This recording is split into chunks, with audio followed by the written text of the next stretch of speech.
e diabéticos, enfim, são as pessoas que têm que tomar mais cuidado, ok? Mas a gente vai falar um pouquinho de todas as viroses, começando pela AIDS. A AIDS é uma virose causada pelo vírus HIV. A AIDS, gente, a gente imagina que a AIDS é o vírus. Não, o vírus é o HIV. Ele é um vírus de RNA, é o material genético. Só que qual é a questão? Esse RNA, ele chega dentro da célula hospedeira e induz a produção de um DNA. E esse DNA vai começar a síntese proteica. Qual que é o detalhe? Ele é considerado um retrovírus porque a gente sabe que na síntese proteica normal, o comum é um DNA fazer uma molécula de RNA. E aqui está sendo justo o contrário. Isso é devido a umas enzimas que eles têm, ou seja, a produção, a reprodução dele dentro da célula hospedeira é devido a umas enzimas que se chamam transcriptase reversa. Qual é a célula que ele invade? Justo a célula do sistema de defesa da pessoa, os linfócitos que produzem anticorpos. Uma pessoa com HIV, com a AIDS, já com a doença declarada no seu corpo, ela pode morrer de tuberculose, de pneumonia, de Covid-19, de qualquer doença que apareça, porque ela não vai estar com os seus linfócitos, células de defesa aptas para defender contra qualquer invasor. E qual que é o detalhe, gente? Muito importante. A síndrome da imunodeficiência adquirida, que é a SIDA, é quando o HIV, o vírus, já está há algum tempo no organismo, numa população muito alta e acaba desenvolvendo essa doença. Mas é possível hoje em dia, e muito, na maior parte dos casos, a pessoa ter o vírus e não ter a doença. E se a pessoa sabe com antecipação sobre a presença do vírus no seu corpo, ele começa a tomar os medicamentos dados pelo Sistema Único de Saúde para não desenvolver a doença, e às vezes é tão efetivo o tratamento que ele fica numa população tão baixa que mesmo que ele faça sexo sem camisinha, por exemplo, ele não transmite o vírus. Então por isso que é importante fazer o teste. Ainda hoje, o vírus, eu tive uma relação sexual sem uso de camisinha. O vírus só vai aparecer no exame depois de 3 meses, ok? Então é muito importante a pessoa estar sempre fazendo e sempre usar camisinha, porque os principais métodos de transmissão são através do sêmen ou das secreções vaginais, através do sangue e através do leite materno. E pode passar em alguns casos de mãe para o feto, mas hoje em dia é muito comum de mães com HIV terem filhos saudáveis, só que elas não podem amamentar porque o leite é uma das principais vias de transmissão. Então, aí o contágio de relações sexuais, seringas ou material contaminado, transfusões de sangue de mãe para filho, dependendo do tipo de contaminação e se não for feito o pré-natal corretamente. Sintomas quando a doença já está instalada. Causa da imunodeficiência, ou seja, é o grupo de risco, a pessoa que tem a AIDS atualmente, ela faz parte do grupo de risco, por exemplo, do Covid, né? Aparições de infecções oportunistas, febre, fadiga, inchaço nos gânglios, e após anos a doença pode se complicar e levar à morte. Eu sempre digo para os alunos, sempre a gente conhece uma pessoa que tem HIV e que não sabe, e é mais perigoso porque ela tá sendo disseminada aí sem nenhum tipo de controle, e pessoas que têm HIV e que vivem tranquilamente devido ao uso dos tratamentos que atualmente já existem, né? Tratamento, não existe vacina, não existe cura, mas tem medicamentos que atuam nas enzimas que replicam, que são responsáveis pela reprodução do vírus, né? E aí vamos para outra doença muito complicada aqui pra gente, em Santa Catarina, no Brasil, que é o sarampo. O sarampo, galera, tinha deixado de existir. Vocês têm ideia que o sarampo tinha sido erradicado do Brasil.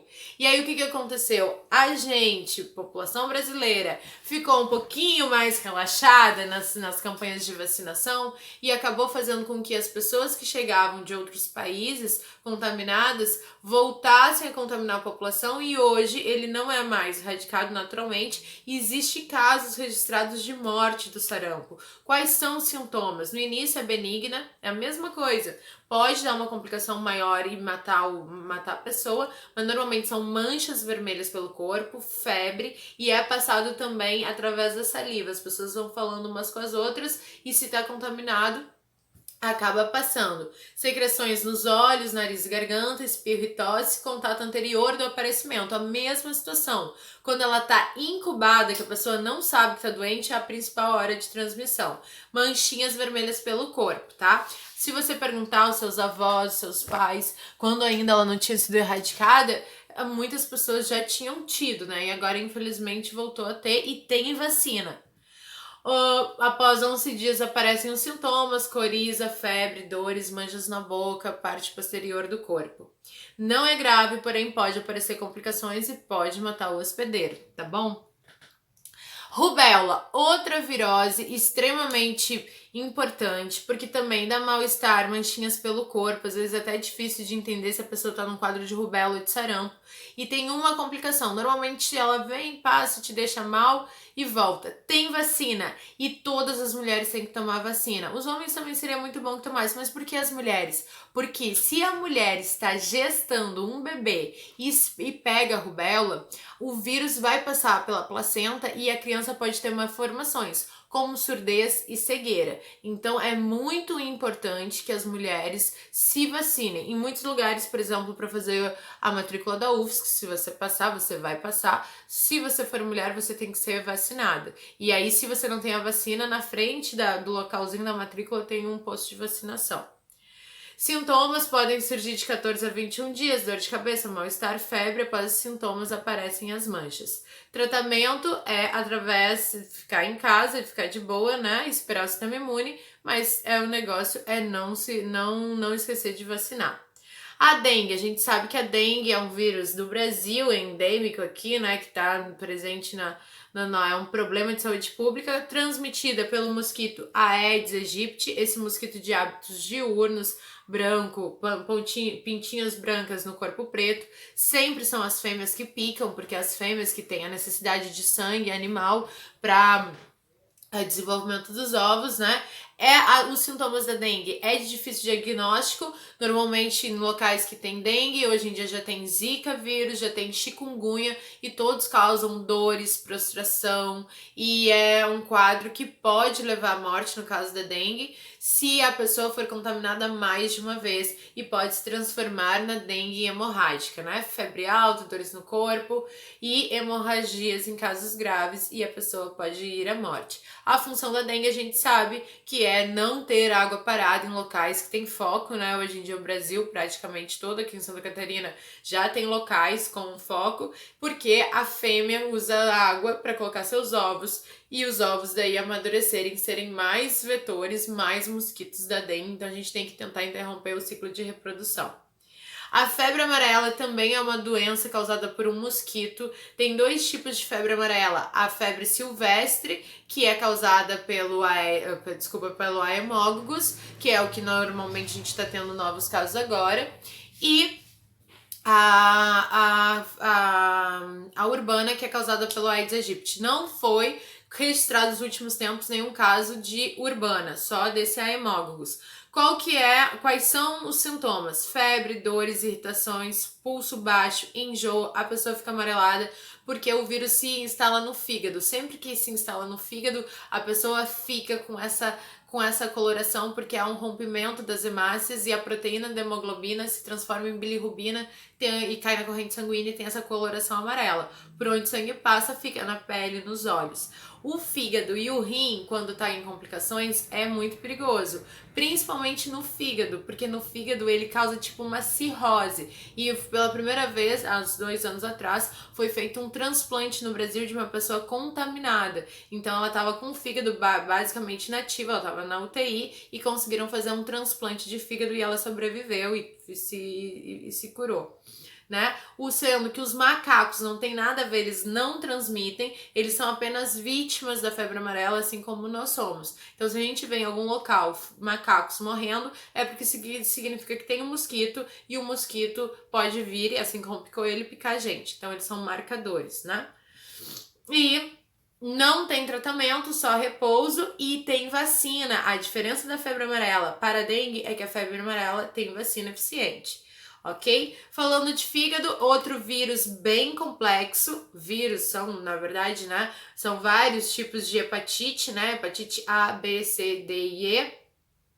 E eles são, a gente sabe que a hepatite é uma infecção no fígado. Pode ser tóxica pelo uso de algumas substâncias, como por exemplo quimioterápicos, mas pode ser causada por esse vírus. Qual que é o detalhe? A hepatite A deixa a pessoa muito mal. E só que esse vírus vem na água e nos alimentos contaminados. Tem uma aluna que eu conheço que comeu um cachorro quente e se contaminou com hepatite. Ficou bastante mal, mas é curável. Ela se curou e não transmite mais. A hepatite B e C são as mais perigosas e elas têm contaminação através do sangue, via sexual, de mãe para filho e é mais grave. A hepatite B pode causar câncer de fígado e a hepatite C, que são quase as mesmas formas de contaminação, pode causar cirrose e elas ficam no corpo. E essa pessoa, sempre que fizer sexo sem camisinha, pode transmitir. Tá bom? Então ela às vezes é incurável, ela vai ficar para sempre.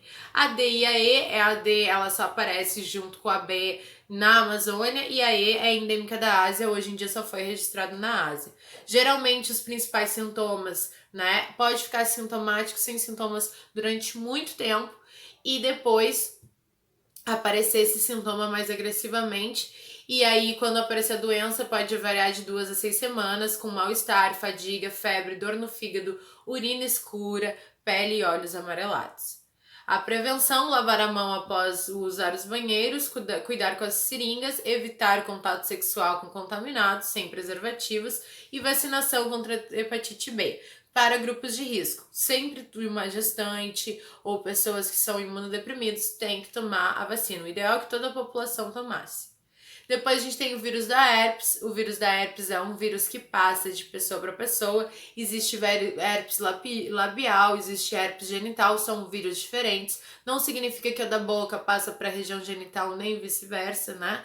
Mas é um vírus que ele fica incubado no organismo. Uma vez que tu contrai o vírus da herpes labial, toda vez que o seu sistema imunológico baixar um pouco, ele vai causar as feridas e naturalmente ele vai sumir. Então é um vírus que fica no corpo. A genital, ela é uma IST, ou seja, uma doença sexualmente transmissível. E toda vez que a pessoa, depois que ela fez sexo com alguém que tinha esse vírus, não necessariamente precisava estar com a ferida no momento. Ele recebeu aquele vírus, toda vez que o sistema de defesa dele baixar, vai aparecer as feridas, vai demorar umas 2, às vezes até 2 semanas para sair aquela ferida, causando bastante dor. Depois a cachumba, que é um vírus que ataca os gânglios aqui e que o principal perigo é para os homens, porque em alguns casos o vírus pode migrar para os testículos e pode causar infertilidade no futuro. Então, os homens, eles são os mais preocupados com a cachumba e de todo modo isso dá febre, mal-estar, a pessoa fica com o pescoço, um lado ou os dois lados inchados e a transmissão também é através de saliva, através do contato com as pessoas contaminadas. A poliomielite é a paralisia infantil. Ela foi erradicada do Brasil e tomara que continue sendo. Sabe a vacina da gotinha, o Zé Gotinha? A vacina da gotinha é para combater a polio. A polio, ela causa quando a criança, por que paralisia infantil? Porque quando a pessoa recebe o vírus e é criança, ela ainda está com os seus membros em desenvolvimento. Onde o vírus fica, digamos que numa das pernas, todo o corpo cresce e aquela perna se mantém com tamanho infantil. E às vezes pode causar até dificuldade de locomoção para a vida toda, né? E pode levar à morte também. Erradicada do Brasil, passa pelo contato de uma pessoa com a outra, né? E é importante que as pessoas continuem vacinando seus filhinhos.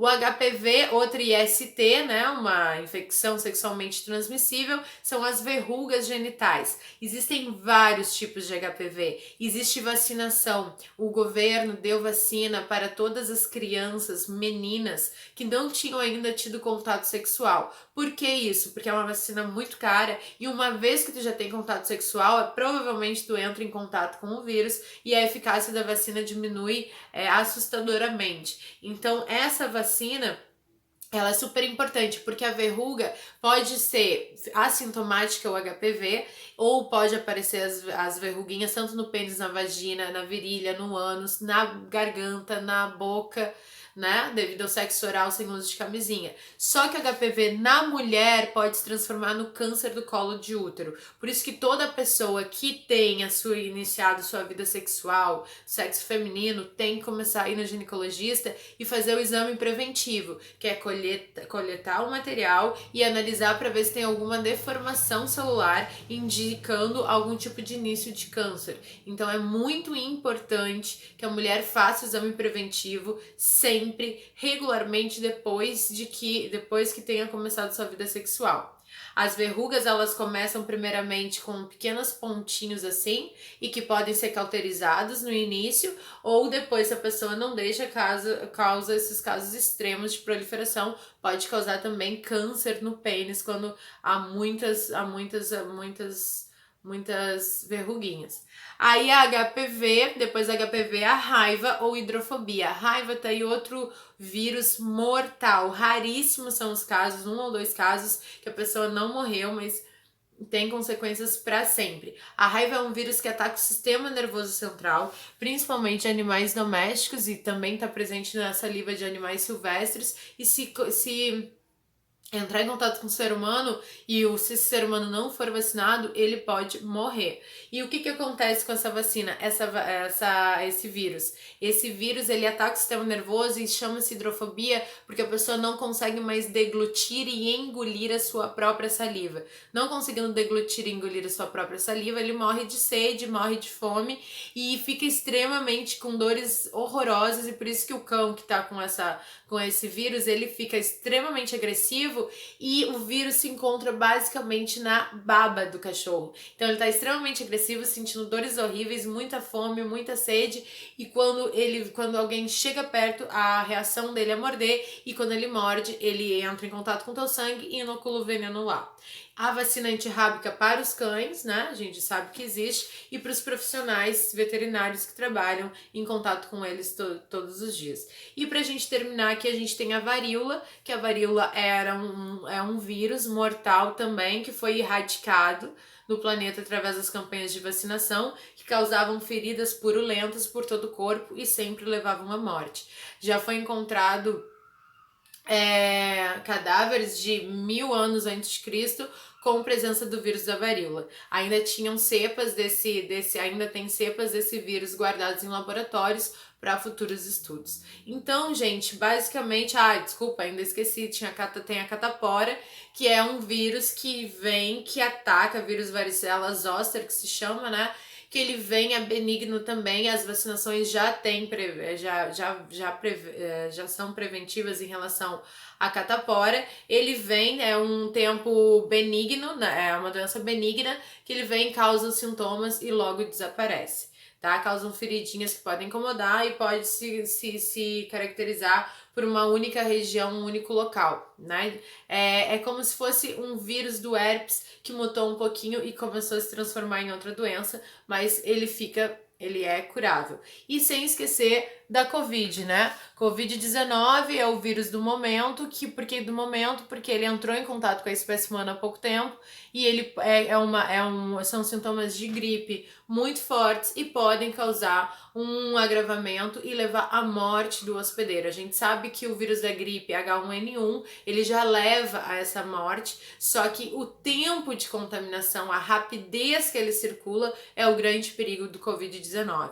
Então, continue no isolamento, continua bebendo água, continua lavando bastante as mãos, continua cuidando do teu sistema imune, né? E não se exponha, né? E vamos esperar o ciclo dessa doença que está incubada. As pessoas que fiquem em casa, se curem e não vão para a rua contaminar outras pessoas. A gente está diminuindo muito a incidência de doentes tendo essas atitudes. Valeu, gente! Beijo, boas aulas, bons estudos.